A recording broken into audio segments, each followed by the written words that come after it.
오늘은 요한복음 18장 7절부터 11절까지 말씀을 함께 나눠보겠습니다. 요한복음 18장 7절부터 11절까지 말씀 제가 봉독해 드리겠습니다. 이에 다시 누구를 찾느냐고 물으신대 그들이 말하되 나사렛 예수라 하거늘 예수께서 대답하시되 너희에게 내가 그니라 하였으니 나를 찾거든 이 사람들이 가는 것은 용납하라 하시니 이는 아버지께서 내게 주신 자 중에서 하나도 잃지 아니하여 싸움나이다 하신 말씀을 응하게 하려 함이로라. 이에 시몬 베드로가 칼을 가졌는데 그것을 빼어 대제사장의 종을 쳐서 오른편 귀를 베어버리니 그 종의 이름은 말고라. 예수께서 베드로더러 이르시되 칼을 칼집에 꽂으라. 아버지께서 주신 잔을 내가 마시지 아니하겠느냐 하시니라. 아멘. 오늘 말씀은 예수님께서 체포되어 재판과 처형을 당하시는 과정을 지켜보면서 유다를 제외한 나머지 제자들이 보인 모습을 전하고 있습니다. 유다가 결국은 주님을 배반하여 팔아넘김으로써 그의 믿음은 거짓이었다는 사실을 드러냈다면 아버지께서 아들에게 맡기신 다른 제자들은 믿음을 끝까지 지키는 신실한 모습이어야 할 것으로 우리는 생각하지만 사실은 그렇지 못했습니다. 그들 역시도 주님을 버리고 배신했던 것입니다. 이런 점을 보면 유다와 다른 제자들 사이의 차이는 표면적으로 드러나는 어떤 모습이 아니라 좀 더 깊고 근본적인 눈에 보이지 않는 차원의 것이었다는 것을 알게 됩니다. 예수님께서는 자신을 체포하러 온 자들에게 너희가 누구를 찾느냐고 2번 반복하여 물으셨습니다. 첫 번째 물었을 때에는 내가 그러라고 하시자 주님을 잡으러 온 로마 군병과 대제사장의 하속들은 뒤로 물러가서 땅에 엎드러졌습니다. 예수님에게서 감히 범접할 수 없는 어떤 권세를 감지하고서 그 앞에 굴복했던 것이죠. 그런데 그때의 유다는 여전히 그들 가운데 서 있었습니다. 유다는 예수님을 죽이려는 자들 편에 서서 흔들림이 없었습니다. 그것은 사탄이 예수님을 팔고자 하는 생각을 이미 오래전에 유다의 마음에 넣어주었고 예수님으로부터 떡 조각을 받는 것과 함께 사탄이 유다 속에 들어갔기 때문이었습니다. 이제 유다는 사탄의 지배를 받음으로써 돌이킬 수 없게 되었음을 보여주는 것입니다. 하지만 더 근본적으로는 끝까지 예수님을 죽여 제거하려는 자의 편에 남음으로써 그는 본질적으로 세상에 속한 자였다는 사실, 하나님께 속한 자가 아니었다는 사실을 드러낸 것입니다.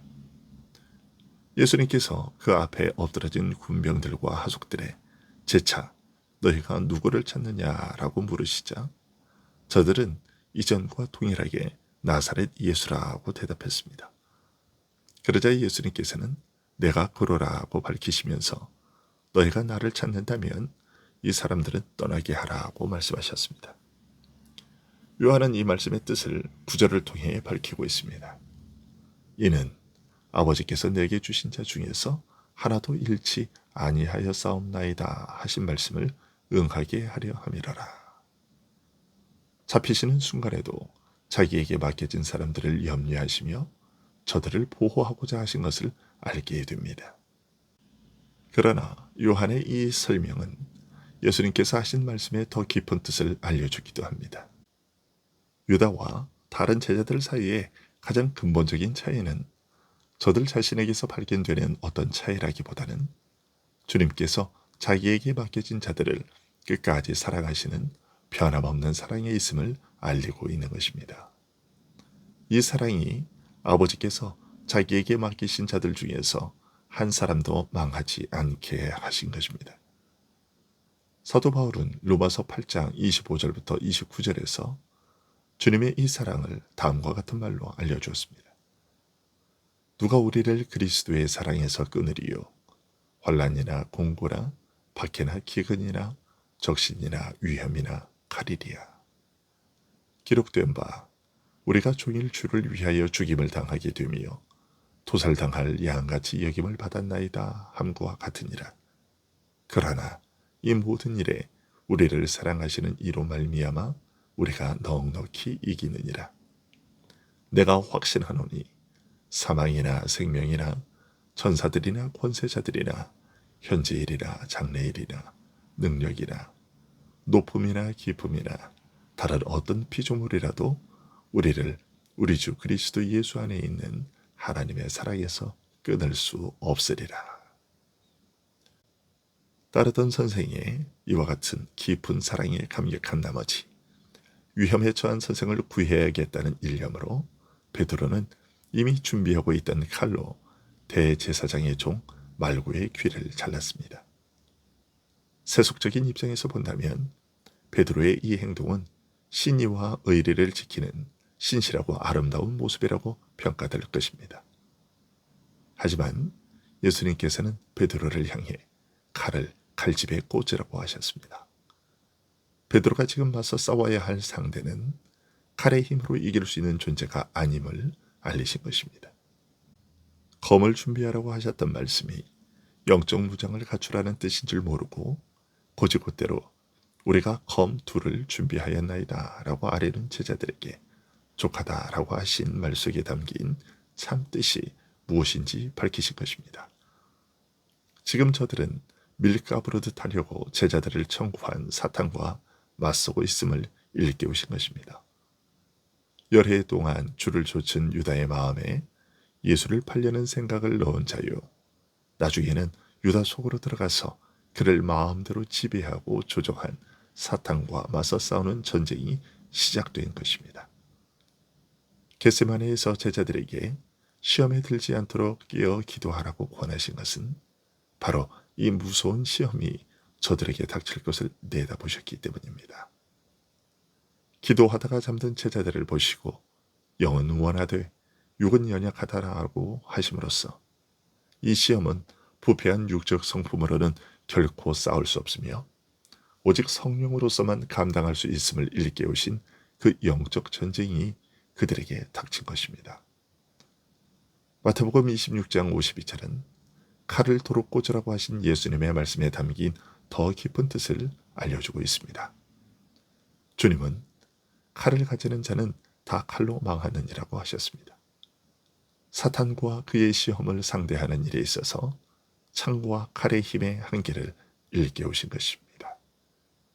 칼로서는 사탄의 시험을 이길 수 없는 것은 물론이고 칼로서는 사람을 망하지 않게 할 수 없다는 것, 칼의 힘으로는 구원을 이룰 수 없다는 것을 알려주신 것입니다.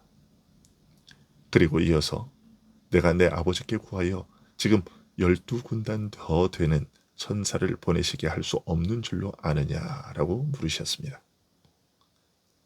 자신을 잡으러 온 자들의 악을 징벌하고자 한다면 어느 때라도 멸하실 권세와 능력이 있지만 그럼에도 주님께서 그런 힘과 권세를 사용하지 않는 것은 그런 방법으로는 아버지의 뜻을 이룰 수 없었기 때문입니다.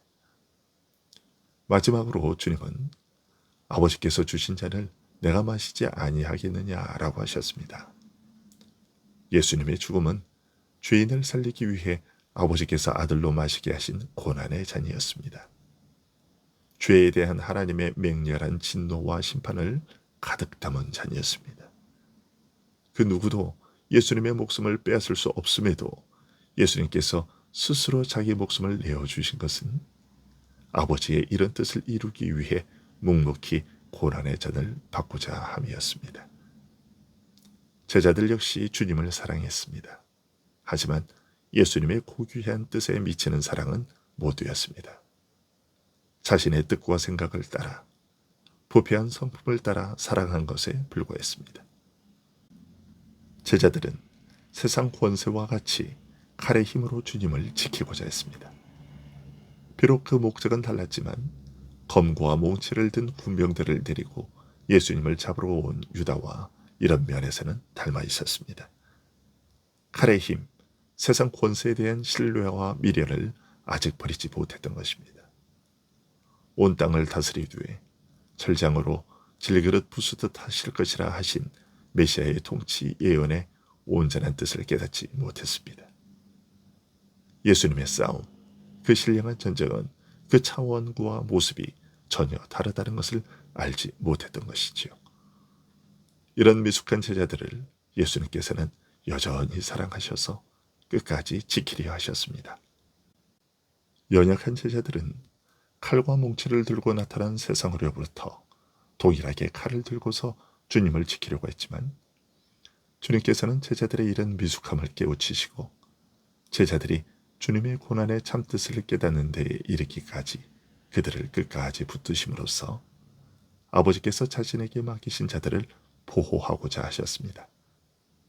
베드로에게 내가 너를 위하여 내 믿음이 떨어지지 않기를 기도하였노니 너는 돌이킨 후에 내 형제를 굳게 하라 라고 말씀하신 것은 주님의 이런 변함없는 사랑이 오래전부터 이어져 왔음을 알려주고 있습니다.